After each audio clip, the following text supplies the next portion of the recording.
to welcome conservatism, constitutionalism, and confrontationalism in Christianity. As he says on his radio, it really isn't complicated. And for those who haven't received the memo, I'll write it in crayon. Please welcome Greg Johnson. Thank you. Thank you. Yeah. Thank you. That was nice, and my wonderful wife wrote a lot of that there, and so it's nice when your wife thinks your voice is as sweet as the sound of a baseball hitting a home run. Yeah, not a foul ball. That's right. Yeah, and it's definitely mutual, and so I just want to introduce my wonderful wife, Kimberly, who me coming to Albuquerque 5 years ago was to come here to marry Kimberly. And so she used to live here, but I snatched her up and took her on back to Virginia. Yeah, so it's great to be here, and I want to thank my good friend, Dr. Sauls Weddle. Made friends with him when I was here, and we're still friends, and we still here. 6 years later, we talk often. Indeed. Yeah. So he's a good man, and I know we got a lot of good men and a lot of good people here. 9/11 today, 8:46 is about a half hour from now, and we have a lot of people, a lot of military people in this area. To Sandia Labs and military base. The public servants, they take an oath, and a part of that oath is to defend the United States and the United States Constitution against all enemies. And then it says both foreign and domestic. And it seems we rally when it's a foreign enemy, because a foreign enemy is easy to identify. And so these 19 animals that boarded airplanes with box cutters and a dark heart and did those evil deeds 14 years ago, well, of course, the whole nation rallied.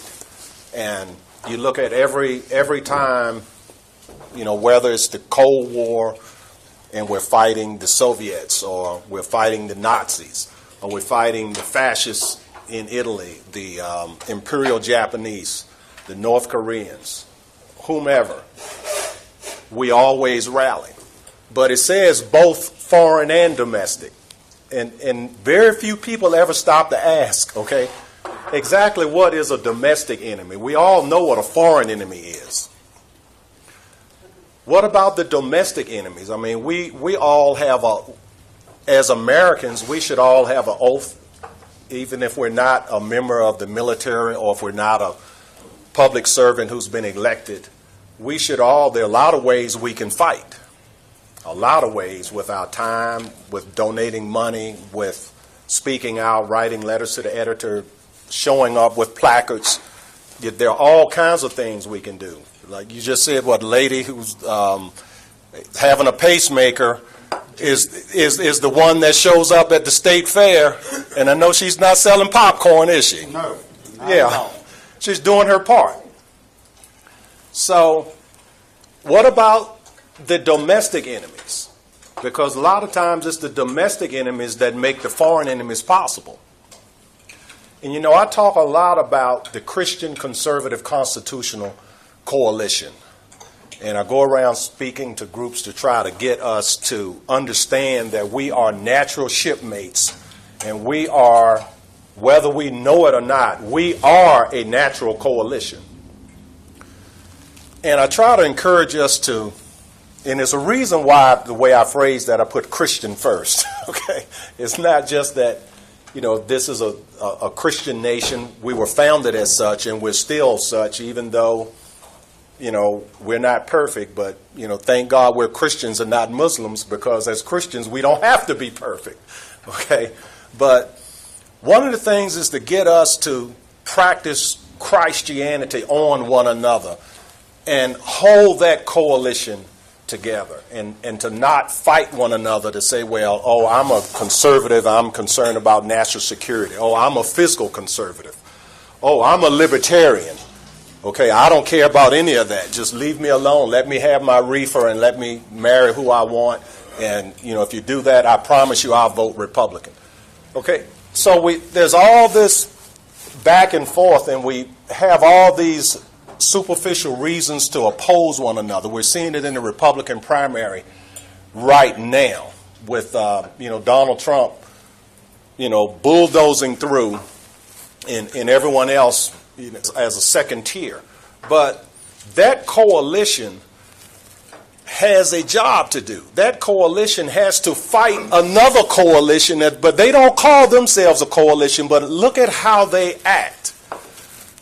Their coalition consists of Muslims, atheists, homosexuals, the people that are slicing and dicing with strategic skill, unborn babies. Okay, I was such an unborn baby, born in very, very uncongenial circumstances. Very uncongenial. The type of thing where people say, oh, well, yeah, we understand that. That's an exception. Let that little girl go and get rid of that what that man did to her. But my mother said no, and as a result, I'm here. But the people that can sit and swill wine and talk about getting a Lamborghini off of the money that they're going to make, they are a part of a coalition. They are, and so one of the things that we can do to fight the domestic enemies is to make people understand that they are a part of a coalition of evil. Okay, George Bush talked about the axis of evil. There is a coalition of evil. And if you look at historically, what has the Democrat Party done? They were the party of slavery. They were the party of Jim Crow. The leading Democrat think tanks and newspapers and media outlets, they championed, before they knew what Hitler was doing, Hitler was a good guy. Before they knew what Stalin was doing, what do they call Stalin? Uncle Joe. New York Times. You don't have to make this stuff up. It's out there. Okay? Mussolini, someone made a movie, Tea with Mussolini. Okay? And anyone see the movie? I mean, you can't make this stuff up. The Arabs. I mean, and this is not to say all Arabs are evil, but an evil came up out of that part of the world, and it is diametrically opposed to Christianity. Diametrically opposed, which Christianity says we are individuals and God gives us individual freedom, individual responsibility, and God courts us. He wants us to willingly open our hearts and accept Christ. He's not going to pull a sword out. The one time a sword came out was at the centurions, and Jesus told Peter, put that sword away. And he went up and healed the man's ear. Put the sword away. And yet our president equates Christianity with Islam by saying, well, we had the Crusades. We had our evil. We had things done in the name of Christ. We had Jim Crow. We had slavery. All lies. All lies. And we have to arm ourselves. If we're going to identify and fight our domestic enemies, we have to understand their game plan. How many of us have read Rules for Radicals? Oh, wow, this is a good crowd. But still, that's only about half of us. The other half of us have to read Rules for Radicals. You see, and the great thing about these people, these evil people, they are so smug and arrogant, they'll write a book and give you their playbook. These two coalitions. I mean, this is old. This is really nothing new. This is as old as humanity itself. This is good versus evil. But we being the nice people, we being well-reared for the most part, it's so easy for us to back up when our opposition puts a little pressure and says, oh, well, you're going to create a religious war. You can't do that. Or while all of these people are not evil, you can't say that. And of course they're not all evil, but they're all operating out of a playbook of evil. And so those that are doing so out of ignorance, it is our responsibility. It is regardless of what part of that coalition we want to call ourselves. If we're the Christian part, if we're Christians, we know it's our responsibility. But the other members of that coalition, the conservatives, the constitutionalists, we all need to let these people know, because this is a center-right nation, this is a Christian nation, and there is no excuse. There is no excuse. In my home state of Virginia, Democrats run everything, top to bottom. The governor, the lieutenant governor, the attorney general. It's real close with the state senate, but we have enough low-fat Republicans that, they'll vote with the Democrats. Anyone know what a low-fat Republican is? I know my friend Dr. Salzwedel knows. 0 grams intelligence, 0 grams common sense. Sometimes 0 grams integrity. Sometimes it's the Boy Scout syndrome, it's the nice guy syndrome. And sometimes we have to be honest, and I don't like to paint groups with a broad brush, but sometimes it's just that they're really on board with big government running the show, and we the people, the individuals, we step until we're back like it was before the American Revolution, and we're serfs again. Some of them are so up there and so powerful that all they care about is their power and the promises that God made to us that we are all free. And anyone that's a parent or a grandparent, you know that people are born free. Your child, they have a mind of their own. But the elites, they don't want to hear that. The elites want top down. If you get back to this coalition, we all know about the Nazis, the Soviets, the fascists, the socialists. We all know that these are government forms that want the individual to be subservient. But what about Islam? Why is Islam not put in a part of that mix? Islam is nothing but communism, socialism, and fascism on steroids. It's not a religion. They say themselves it is a way of life, a deen, a way of life. It encompasses everything. The military, the economy, education. It's everything. It's everything. And if you don't go along with the program, they have a sword. And they will cut your head off. And they've been doing it to each other for 1,400 years.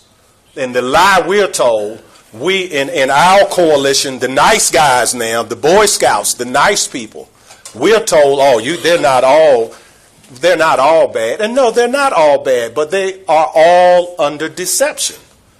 And so the fact that they're doing bad, then we break that down into 2 reasons. They know that they're doing bad, or they're acting out of ignorance. But the net result to this nation is the same. They function like a domestic enemy. In this coalition, and they're constantly bringing more in. It used to be that immigration was people that wanted to be an American. They wanted to come here, learn the language, be a part of the culture, serve in the military, proudly fly the flag. And now you have Cinco de Mayo in some places. High school kids want to come to school with an American flag on, and they're told no, and then a judge backs that up. A judge backs it up and says, no, you cannot wear the American flag on Cinco de Mayo. And what's the First Amendment for? What's it for? It's supposed to apply to everyone except us. Except us. Okay? They can put a cross in a jar of urine and call it art. But the application for Christians, you put a woman in jail. Hillary Clinton's not in jail. The woman in Kentucky went to jail. John Roberts is not in jail. Didn't John Roberts violate the Constitution with the Obama scam health law? No, you all know what the Obama scam is. Good. I've been saying Obama scam ever since Obama's quote-unquote Obamacare. I can't get anyone to say Obama scam. Please talk to your legislators the next time they speak about the health law. I know you know some of these people. Tell them it's a scam. We're so afraid to offend Barack Hussein Obama, whose middle name Hussein, by the way, means what? The destroyer. And he's doing that. He is a de facto domestic enemy. And so a lot of people have taken an oath. And now I've not served, so I've not had the opportunity to officially take an oath. But I'm telling you, that oath is ingrained in my heart.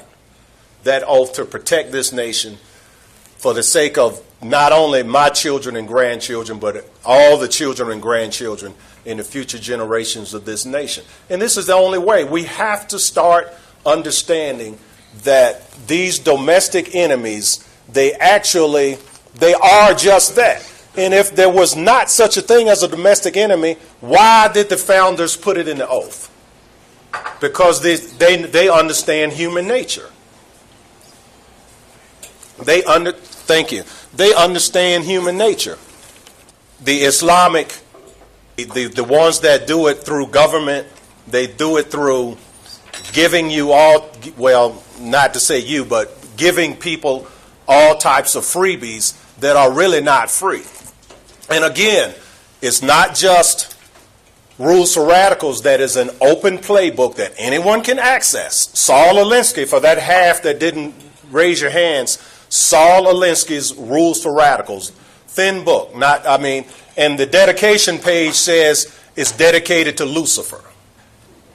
Imagine that. But if you think that's bad, okay, the Cloward Piven strategy. And again, it's written. Frances Fox Piven, her husband Richard Cloward, were a husband and wife team of sociologists who taught at Columbia. Piven is still alive. And Frances Fox Piven, she's still alive. Her husband, he's died some years ago. But they wrote that they want communism and that you can't get there overnight. You get there in stages.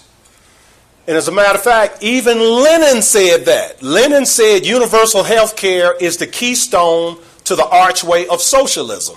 And the purpose of socialism is communism. Again, step, step, step, step, step. Barack Obama gave a speech to a trade union group and told them that the health care law, he said, I know you all want single payer, but we can't get there in one step. It's going to take 20 years. And they have steroids in the gas tank. They're getting there. They're getting there. But how do they defeat us? It was 78% disapproval. And our grand old Republicans, okay, 78 people of America can't agree on what time to have breakfast, okay? We all here at 7:30. 78% can't agree on hardly anything, but 78% could say we don't want Obama scam. But we have Obama scam. And now we have a treaty with Iran that required a 67% threshold for the president to meet. He did some mental jujitsu on our grand old Republican leadership, and now it's a 67% in the other way. Okay, any wrestlers in the house? Okay, all right. Patent that move and teach it to your young wrestlers. Okay, they flipped that thing around. And here we are, fast track. We did not get not one of our 4 hostages back from Iran. We did not get Iran to promise to stop saying you're going to destroy Israel off the map once you get your nuclear weapon. Or, I'm sorry, Obama says, once you get your nuclear energy. After all, they don't have any oil for heat, so they need nuclear energy to heat the homes, right? And so, what you end up with is the simple fact that we have not done our homework and we've not analyzed this number one domestic enemy. He's not alone. He didn't invent all this. He's just so good at it. He is smooth. He is smooth. And so Iran, the little Satan Israel, the great Satan, that's us. And so they're not stopping to chant death to America. And so what do we get out of the deal? We get nothing. We vote our Republicans, we donate money to them, we knock on doors for them, we make phone calls for them, we're out at the state fair for them. At election time, every last one of them, they're not just kissing babies, they're making promises. They're making promises. And their promises seem like they're worth a $3 bill at times. We're going to implement conservative values. We're going to fight for the culture. We're going to fight for life. And congratulations, by the way, I just found out sitting here this morning that New Mexico is the only state, you were telling me, the only state that bans what Planned Parenthood has been doing.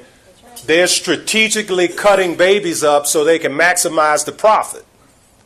But that's what we have to do. We find these things. We have to write articles. We have to, and we don't all have to be an Ernest Hemingway, but we do what we can do. And if we're going to be a part of the coalition that's going to save this country, the Christian Conservative Constitutional Coalition, we have to hold one another together and not allow our differences to cause us to, please don't be like my home state of Virginia. They just, Ken Cuccinelli, E.W. Jackson, we had a really good, solid slate. And the money didn't show up, the support didn't show up. And then to make matters worse, the Boy Scout effect. We have to, as Christians, Christians should be able to go into the Bible and understand that, probably one of the most powerful verses all of it's powerful, but one really applicable to help us fight when they try to use our Christian faith against us. Because remember, you who have read Rules for Radicals, you know one of the rules, there's 12 main rules, and one of them is what? Use their book against them, right? So they use Christianity against us by telling us, now you're supposed to be nice. Jesus said you have to forgive. The Bible said there's a time and place for everything. A time to kill, a time to heal. A time to love, a time to hate. A time to throw stones, a time to gather stones together. A time to everything. And to is that the word to verbalizes it. So that's action. A time, and you could say a time to do everything. And certainly there's a time to be a critic, to critique hard. Hard but fair. Okay. Look, and it's been great. I know that this is a morning, and I know you guys want to get out and get some things going on today. Now, do we have time to take some questions? Oh, absolutely. That's why I stood up. Okay. I would love to take some questions. Yes, sir. I've got two already on it. Dick. Yeah. Sounds like with your interests and some of the things you talk about, you might be a guest on TVN one of these days. Oh, that'd be great. And my question for you is, David Horowitz, what is he likely thinking about this fall? Well, I've been blessed and privileged to interview Mr. Horowitz, I think 7 times. I think he's our top interviewee. And I'm not sure. we'd have to ask him. And I tell you what I'll do. The next time we're due to have him, I think he has another book coming out. And every time he writes a new book, he comes back on the program. And I'll be sure to send it out to the Southwest, and you guys can tune in. And you can call in and you can speak to him directly. Yeah, so. But he's a good one. And how many of his books have you read? Just a couple, the abbreviated versions. Yeah. Oh, okay. Oh, okay. The Little Black Book of the Left. Do you get his email? No. Okay. I'll pull it. See me before we leave. And or just Google David Horowitz. He has a dynamite. He exposes them. As you know, he used to be one of them. He was born and reared into that. And so anyone, I mean, if God could turn him around, he can turn any of us around. Yeah. Okay. Roger. Thank you. Interesting pitch, and I like it. Thank you. I'd like to comment on Obama scare. That's the way I like it, rather than Obama scam or whatever. Yeah. It's scary.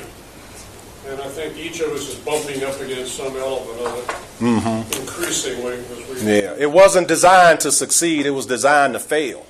Yeah, that's Cloward Piven. Overload the government with more than it can deliver, and then once it collapses, government rushes in. And also, that's also, by the way, why strategically around the country, all these different immigrant groups that are not a natural fit. When you could easily bring displaced Christians here that would assimilate a lot more easily, but they bring people in that will not assimilate and that will cause murder and mayhem. I mean, kill, steal, and destroy. That's Satan. That's his purpose. Kill, steal, and destroy. And Obama, being his emissary, facilitates these things. Domestic enemy. I mean, if you look the word up, domestic enemy, his picture should be in the dictionary. Yeah. I think the other point I'd raise, I've studied this war, as most people here know, for more than 30 years. What I have found that Islam is not a monolithic group. It's a mosaic. And believe me, we don't want to be at war with 1.3 billion people. But we are already. I We just don't know take it. exception to that. I don't think it's every Muslim. No, it's not. That's why I say it's a mosaic. Yeah, a lot of them are cultural Muslims. They were born into that, and if you were to tell them the truth of their own religion, they would be shocked. And Yeah. I think what you're seeing is a growing concern. I've seen articles recently where there are imams, mullahs, sheikhs who are proposing a get-together to kind of review what are our fundamentals. Should we adapt a little better to the current world? So that movement is, well, that's not appreciated by the hardcore Muslims by any sense. But I see something going on there. Yeah. There are some good ones. You're familiar with Zuhdi Jasser? Zuhdi Jasser, conservative Muslim. I mean, he's really just like a Christian. He's a really, really good guy, and he's fighting hard to drag these people into modernity. Yeah. The other point I'd raise, Saul Alinsky's rules, and I said, I've read it, I've studied it, and so on. And what I found, you can condense Saul Alinsky's 13 rules on one short list. I mean, this is not difficult. Yeah. It ain't rocket science. And he also has indicated, as have other political leaders in the world, what do you need to control?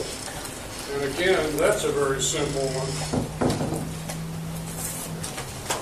You need to control health care, poverty, debt, gun control, welfare, education, religion, class warfare. Again, a short, concise list. And I think we're missing all of that.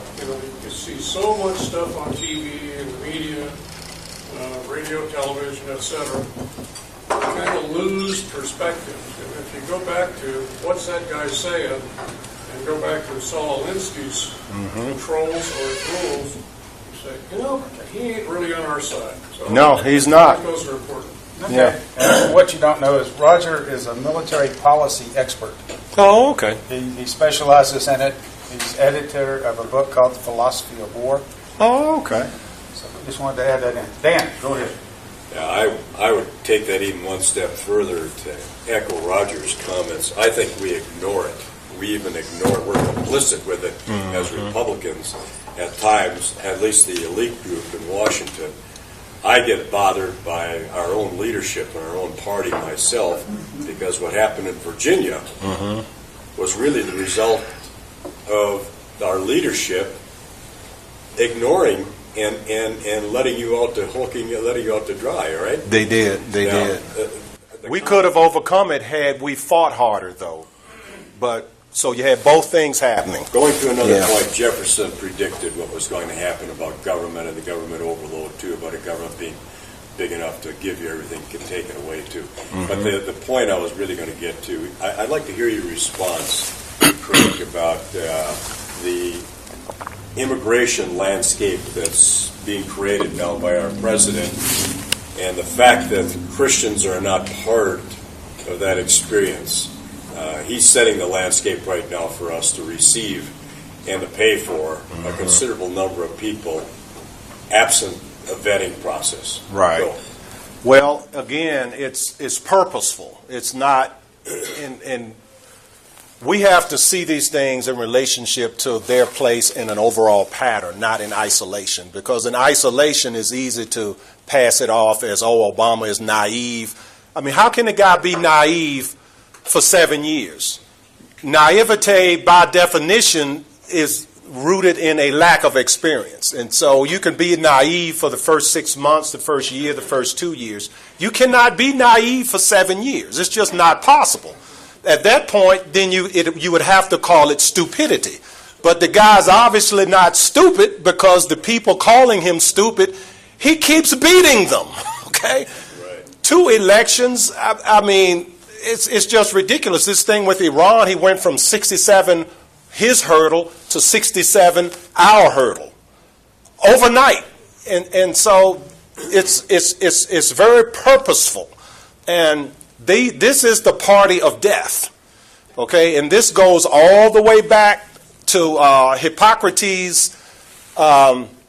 Hippocrates versus Plato. Plato wanted medical care to be in the hands of the government. And the government, by doing that, they could control the population, because a smaller population is easier to control. And a fearful population, if you have to go through someone for your very life, then you will do whatever they say do. Where Hippocrates said, no, the physician should work for the individual. There should be, it's the same way with our Christian faith. It's an individual relationship with God, not a group of elites telling you what God said, and if you don't like it, I'll cut your head off. So this is all very, very purposeful. This party of death, they want, I mean, even the thing with Silent War, the Rachel Carson book, they banned DDT because they wanted mosquitoes to kill people by the 20, 30, 40, 50, 100,000. They want a lower population. But the face they put on it is, oh, we don't want the birds to die. Okay? They always put a smiley face, but they are a party of death. And they want these people, they want, just like you said, class warfare, class conflict, they want these things to happen. And I know that sounds horrible, and it's hard to just say that it's true. It's true. It's very true. So this is just another purposeful instance of Obama and his minions. They've been doing this. They've been doing this for my whole lifetime, and certainly since I've been paying attention. And but it's what they want. They don't want people to assimilate the way they used to. They want them to come in here and do 2 things. Number one, create mayhem so they can have an excuse to come in and reestablish order. And in the event that number one doesn't happen, if we can manage to survive, then these people will block vote Democrat, and then a few years out, we'll have a one-party state. Okay. Janice? Hello. It is so nice to see you. And I came this morning to especially thank you as a lowly candidate, this man reaches out across the country. I know I was not the only one, but I experienced probably the very best interview. Oh, thank you. You don't know me at all, but you just, thank you. But I You- know that's you so live very across the kind. country. And so we thank you, and please continue your service, because it is, if we have no candidates, we have no chance of restoring our government. Yeah, We thank yeah. you very much. Yeah, God bless you. Thank you. So, two comments or questions. Yes, sir. My background is I'm one of the people that this group probably loves to hate, public servant. I retired January 1st, 25 years in state government. Oh, thank you. 23 of those 25 years were health and human services agencies. And just, I want to let you know, you don't have to wait. Obamacare is already collapsing during the next if you go Obama scam. Oh, I'm sorry. If you go back to the previous Republican administration before Richardson, they went to the model of what is called managed care. Yes. The fee for service, which the first time my experience in dealing with that as an economist, I was chief economist for human services. In 1994, I worked with someone who said Medicaid 20 years ago, which would have been 1974, was a $20 million a year program. At that point in time, there were times where we couldn't even pay what we owed, and it took senators minutes to pass the bill for the federal government to relieve our debt. Fast forward to the last Republican administration, we had a guy who was straight out of Loveless Hospital who was put in charge of HSD, and he initiated Obamacare. And Loveless got one of the contracts, called the price. Fast forward 20 years, Medicaid is right now a $5.8 billion a year program. And Loveless didn't get one of the contracts. So you have the guy who invented managed care for New Mexico, his old stomping ground, is no longer part of bills providing services. And then Blue Cross Blue Shield says, we can't make it. We're losing millions and millions and millions of dollars.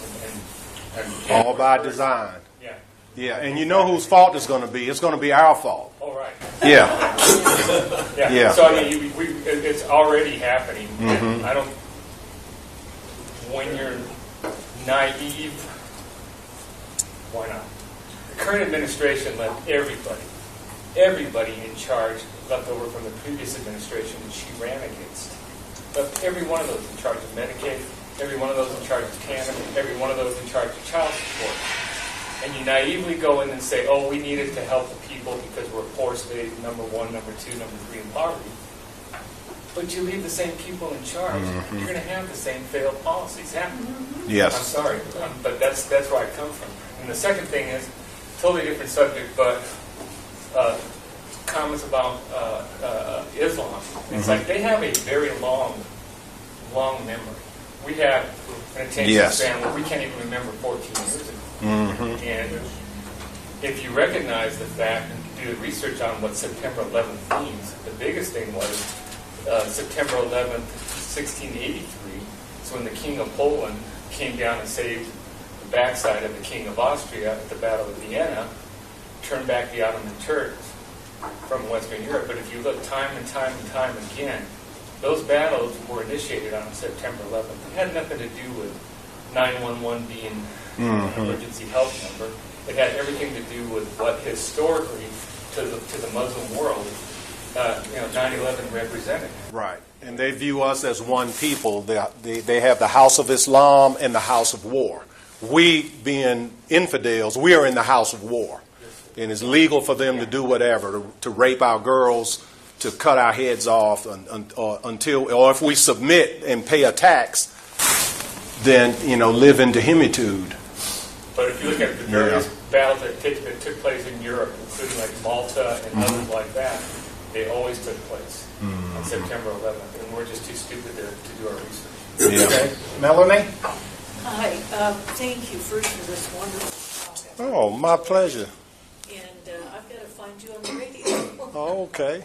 Just Google Brother Craig the Hatchet Man. Okay. And in a few minutes, after the questions, we're going to have a sign-up if you wish to get information. his wife, lovely wife, is willing to take the sinus. That'd be great. Well, She just doesn't want to speak. Today.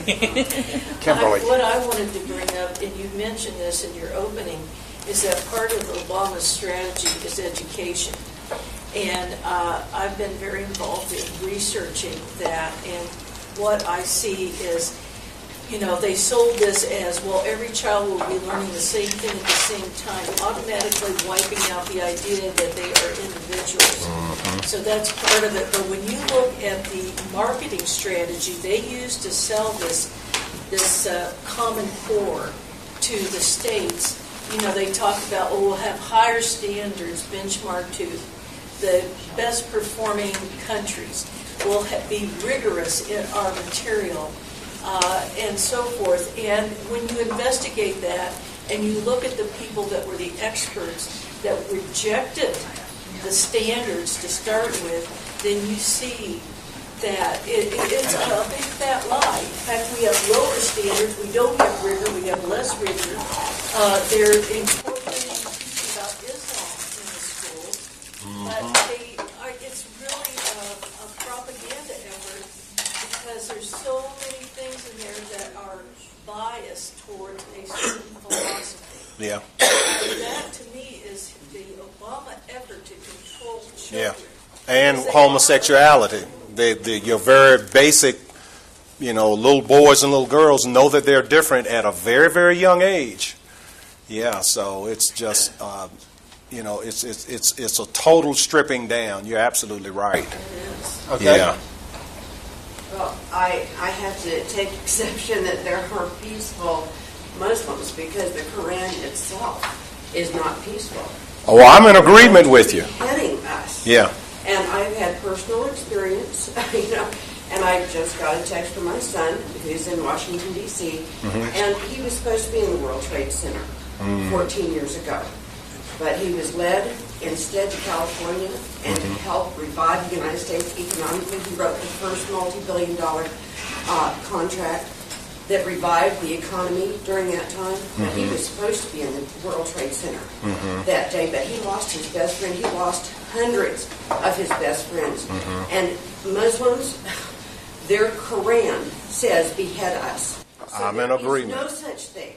Now, If they say that let me qualify. What I was saying was that there are some Muslims that do not read the Quran. There's some of them that can't read it. They're illiterate. And they're what you would call a cultural Muslim. They're Muslim because their parents, their grandparents, that's their culture. Islam came in, spread by the sword, took over, but it took over thousands of years ago. So since there was nothing to compete with Islam, then they just absorbed it, just like a person who is a Christian, but they can't quote you one, like Donald Trump, can't quote one Bible verse. Okay? So if Donald Trump is a Christian, he's a cultural Christian. He's not a born-again Christian. He has not made a choice because he believes this. And so some of them, you could, if you tell them this, they wouldn't believe it. You would have to show it to them. Some of them just don't know. But fundamental Islam, those that have studied and know Islam, the fundamentalists, very unlike the fundamentalist Christians, which is what Obama tries to say, oh, well, fundamentalist Christians are, when's the last time a Christian cut someone's head off? If anyone had done anything, it's in violation of Christianity. In Islam, if they do it, it's sanctioned by, like you say, it's sanctioned by Islam. The Prophet himself personally cut heads off. Personally. He didn't just say, hey, Abu, go cut his head off. No, he went and did it himself. That's right. Multiple times. Multiple times. The media is not telling. I was in Santa Fe 6 months ago, and these two young girls were sitting. I was at the coffee shop at La Fonda, and I started talking with them. Their parents were sitting at another table. They were both professors at Oxford. And they said, we are so glad to be in the United States because we have blonde hair and blue eyes.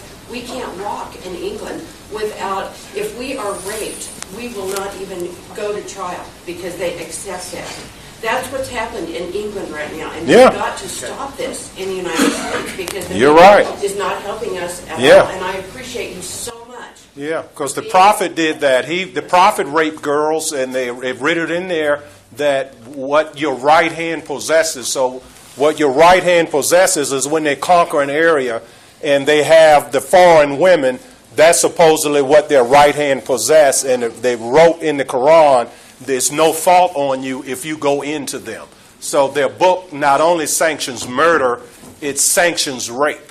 And so we're going to have more of it unless we, understand. Thank you for doing what you're doing. I Oh. appreciate you so much. Last Thank you. question, Donnie. I'm greatly concerned about this influx of refugees coming into Europe. First of all, why are they going to Europe? There's a lot of Muslim countries around them that they could go to, but I believe there's a rhyme or reason for their going to Europe, because Europe has still got some sort of working with the United States, but they're slowly taking over those nations. Yes. And we may lose that whole European base of helpfulness, because if they control those nations, they are It's Muslims first. happening here, too. Yeah, so I think Yeah. we ought to be greatly concerned what's happening there, and I don't think it's coincidence. It's not.